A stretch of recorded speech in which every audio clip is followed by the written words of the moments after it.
Well, it was a nice game to see, I guess, from the fan side. The game was very fast in the second half, especially not in the first one. The first one was more tactical, more tight, less space. We need to be more precise in our build up against the medium block. They control us very well. The way we progress from the center backs to the next line, it was mostly every time under control. We managed to rotate after 20-25 minutes when they got a bit more tired to try to find a bit more advantage with especially with Saleng in the right side. So the game was under control, I think, but not with very clear chances until we managed to capitalize one of the few ones. From there, I think until the end of the first half, the game was really under control, and we should go to the halftime with more advantage. Second half start a bit slow. I don't really know what happened in the action of the penalty, what we did wrong, because I was not watching in that direction in that moment. But anyway, they didn't score, and it was one of the keys in the game that they didn't manage to equalize. And after that, the team, I think we did a lot of things very well. The players, they have a lot of talent, and they can manage to solve the game one more time in very fast transitions as well, which is nice to see from the fan perspective. I think it was a very entertaining second half. But yeah, very happy to be in the semi-finals one more time, that we're gonna play a semi-final together.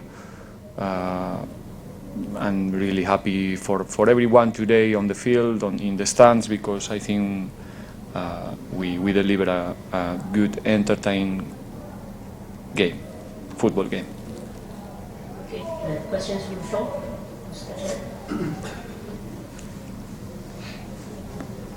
Felicidades, entrenador. Gracias. Por ganar el partido.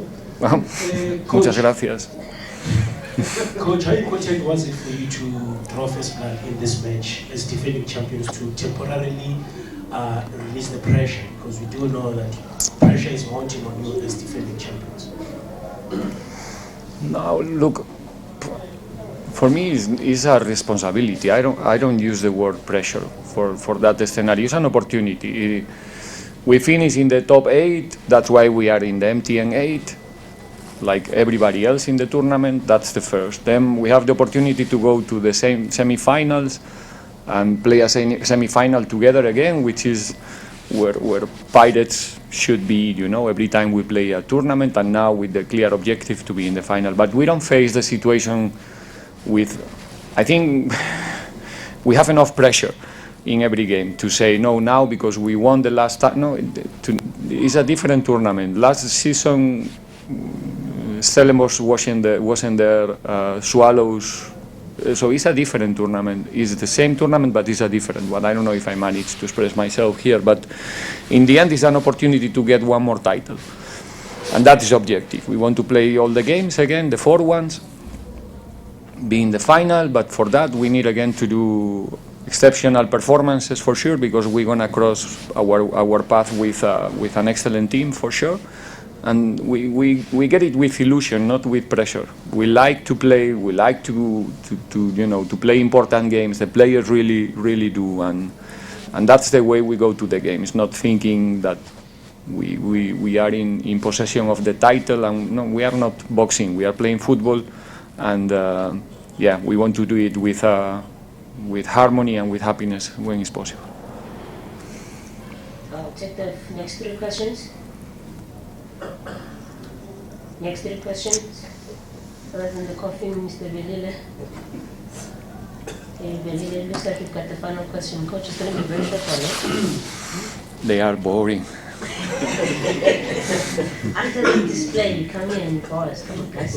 Yeah, Coach, congratulations on the emphatic victory. Let's talk about, it's 9 goals in 2 matches now. and 5 of the goals coming from the same player.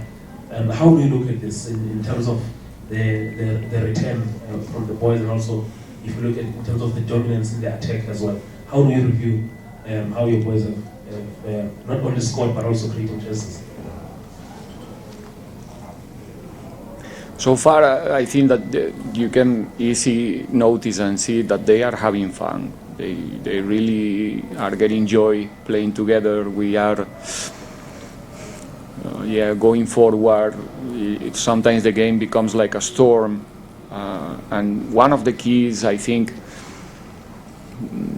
not the keys, but maybe a small difference with the beginning of the last season, because I think in the end of the season, the previous one, we were pretty much the same in terms of the amount of players that finish the actions in the box or close to the box, and that give much more possibilities to catch rebounds, second actions, to press a bit higher in the lost.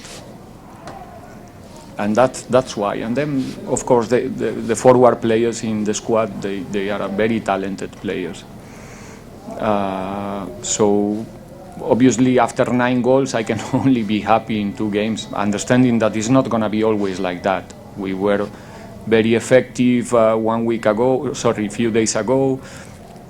Today we were very clinic in the first chances that we got in the second half, maybe more than the previous game against Royal AM, but understanding that it's not always possible to score 4 or 5 goals in one game. Sometimes one, and then you have to keep the clean sheet like we did today, and it's something that makes me feel also very happy. When we managed to win the MTN8, it was one of the keys, or if not the main one, it was our consistency in defense. We didn't concede a single goal. One against Royal AM in offside, but then in the semi-finals, 2 clean sheets in the final, and in these knockout games, in this competition, it's the key. Otherwise, you need to be really accurate up front, and that's the most difficult thing. So I'm glad to finally keep the clean sheet in the 3rd official game of the season, because we couldn't do it in the 2 league games. So overall, I think we can give them a good qualification after the last 2 games this week. They did a fantastic job.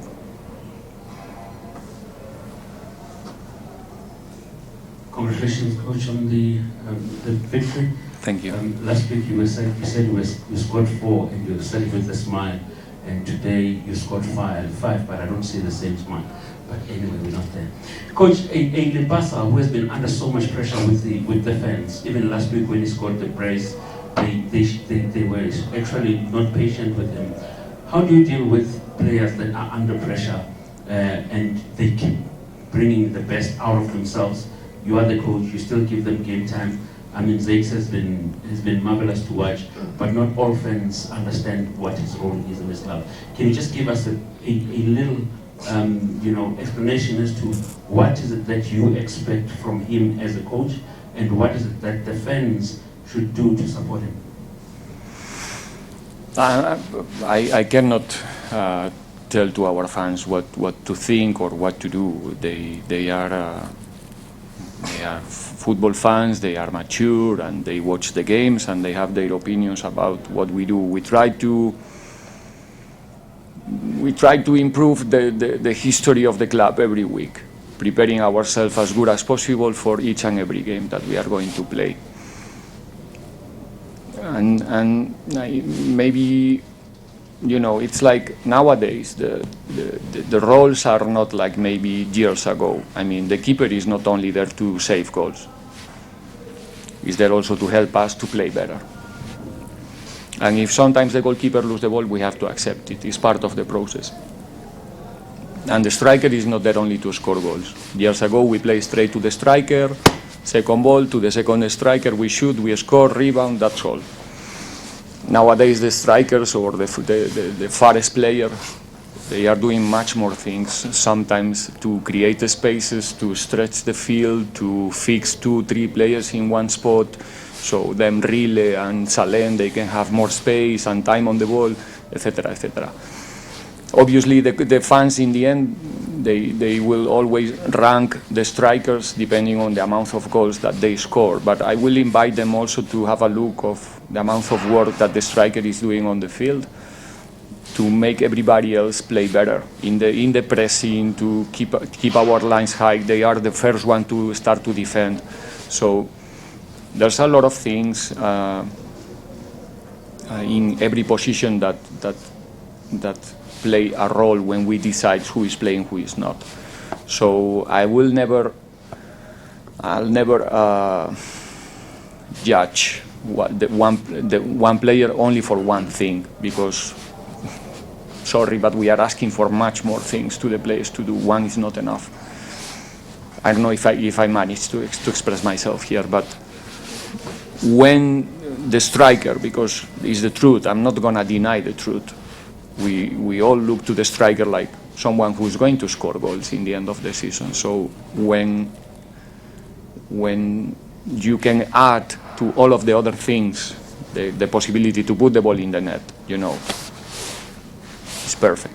But never forgetting all the other things that the players are doing on the field apart from scoring goals, because it's not fair, because then there's other positions or players that will be in the same scenarios. They are missing the goals, but it seems that it doesn't matter. If he's a midfielder or if he's a number 10 and he misses a goal, unlucky. But when he's the striker, then we go and we are a bit more aggressive with them, because it seems that they have to put, and it's not like that. Everybody must contribute, scoring goals, defending, stopping transitions, etc., etc. When you see the striker running to the goalkeeper and stopping one transition, is key for an example. But nobody cares, and he has to do maybe 20 meters full speed to stop the goalkeeper, but nobody cares about those 20 meters. But for the team, it's capital. So, and like this, a lot of things, So let's try to have the whole picture always, not only small things that we can criticize the player because miss a pass or miss one ball. It's much more than that. Final two questions. Hi, Coach Sitembi Sodini from Times Live.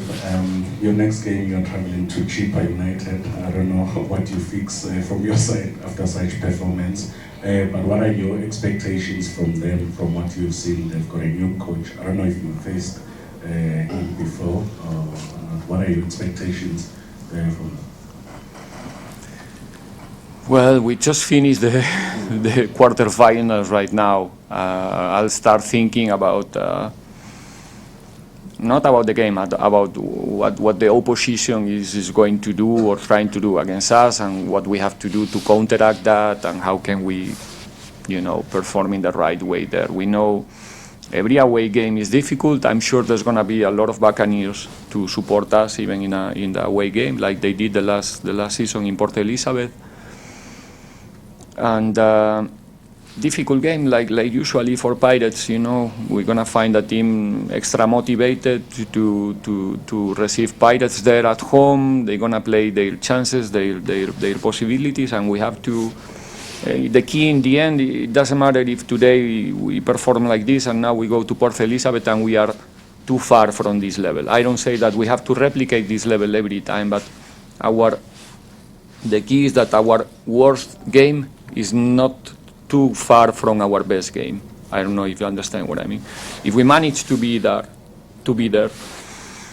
then we are much more close to win games because they are good. Coach, just a question on your formation. We see now, it seems like when you play maybe with the so-called one holding midfielder instead of two, does it give them more freedom, let the players be able to express themselves? And is this the formation you stick with, or does it depend on who you play? What do you mean holding midfield? I'm saying maybe sometimes you'll play a team in a Munare and they seem to sit back, but now maybe the last two games you've got a Munare and Ndlondlo who goes forward a bit more. No, we use the midfielders in different ways. Obviously, every player have a different profile, different characteristics. We don't have just copies of the players. But it depends. Look, against Stellenbosch, our midfielders were always free. So most of the time they were on the ball. But we didn't play with holding midfielder. We played with two every time, and they were grabbing. They were always free on the ball. So Phillip, for an example, in Stellenbosch, he was much more protagonist on the ball in that game. Taban as well, but Phillip much more in the left side. Royal AM, they were almost main marking in the middle. So Taban and Phillip were less on the ball. Our centre backs, they have more time on the ball. It was a totally different approach from the opponent. So what we do in that case, we try to utilize the approach of the opponent in our advantage, trying to create spaces with them, and maybe instead of play from centre back to midfielder, playing from centre back to the next line. So the games were different, even though we played with the same midfielders the last 3 games. Their role was completely different in all of them. So we need to be a bit more specific to say how much they play forward if we want to compare with the ones who didn't play, because it's not totally correct. Am I happy with them? They played the last 3 games in a row. I think it is the answer.